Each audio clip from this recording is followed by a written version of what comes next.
திருமகள் TV பல்சுவைகள் படைக்கும் பாசறை. 1979 ஆண்டு வெளியான படம்தான் கல்யாணராமன். பிளாக் காமெடி படம்.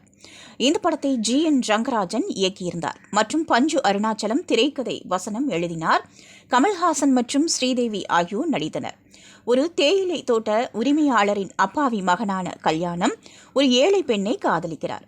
அவர் சொத்தை அபகரிக்க முயற்சிக்கும் ஒரு கும்பலால் ஏமாற்றப்பட்டு கொலை செய்யப்படுகிறார். பின்னர் கல்யாணம் ஒரு பேயாக மாறுகிறார். வெளிநாட்டில் இருக்கும் அவரது இரட்டை சகோதரர் ராமன் உண்மையை அறிந்து பழிவாங்க திரும்புகிறார். ராமன் உடலுக்குள் புகுந்து கல்யாணம் எப்படி தன்னை கொன்றவர்களை பழி வாங்குகிறார் என்பதுதான் படத்தின் கதை. இந்த திரைப்படம் திரையரங்குகளில் 175 நாட்கள் ஓடி வெள்ளி விழா கண்டது. இதே படம் ஹிந்தியில் கசாப் என்றும் கன்னடத்தில் ஸ்ரீராமச்சந்திரா என்றும் ரீமேக் செய்யப்பட்டது. இதன் தொடர்ச்சி 1985 ஜப்பானில் கல்யாணராமன் என்ற பெயரில் வெளியிடப்பட்டது.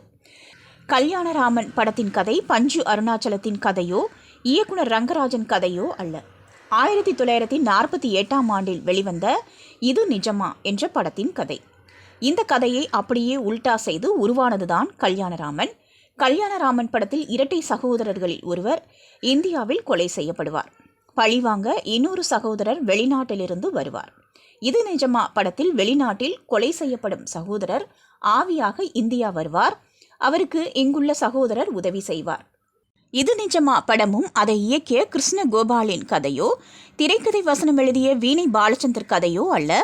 1945 ஆண்டு வெளிவந்த ஹாலிவுட் படமான ஒண்டர்மேன் என்ற படத்தின் கதை. இது நிஜமா படத்தில் வீணை பாலச்சந்தர் இரட்டை சகோதரர்களாக நடித்தார். நாயகிகளாக சரோஜினியும் ராஜமும் நடித்தனர். இதுவும் மிகப்பெரிய வெற்றி படம். அப்போதெல்லாம் காப்பிரைட் சட்டம் இல்லாததால் இதுபோல பல காப்பிகள் அப்போது அடிக்கப்பட்டது. திருமகள் டிவியை லைக் செய்து உங்கள் நண்பர்களுக்கும் ஷேர் செய்வதுடன் சப்ஸ்கிரைப் செய்து ஆதரவு தாருங்கள்.